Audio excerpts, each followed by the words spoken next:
नमस्कार मित्रांनो, आज आपण बघणार आहोत 5 कन्फ्युजिंग इंग्लिश वर्ड्स जे सगळे लोक गोंधळ करतात.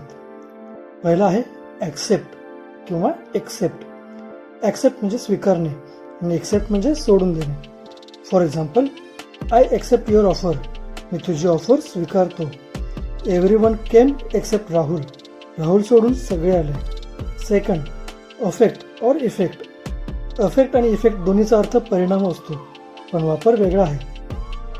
अफेक्ट म्हणजे परिणाम करणे आणि इफेक्ट म्हणजे परिणाम झालेला. For example, this will affect your health. याचा तुमच्या आरोग्यावर परिणाम होईल. इथे ॲक्शन चालू आहे. This effect was very bad. परिणाम खूप वाईट होता. इथे रिझल्ट दिसतो आहे. थर्ड आहे देन किंवा दॅन. देन म्हणजे नंतर आणि दॅन म्हणजे तुलना करताना.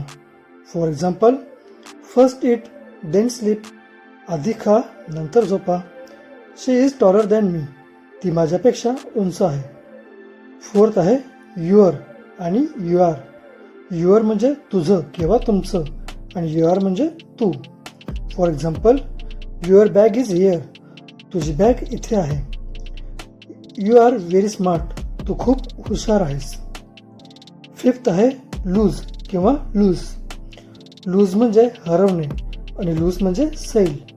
For example, don't lose your phone. तुझा फोन हरवू नको. This shirt is loose. हा शर्ट सैल आहे. असंच इंग्लिश टिप्ससाठी स्पीकरला सबस्क्राईब करा. थँक्यू.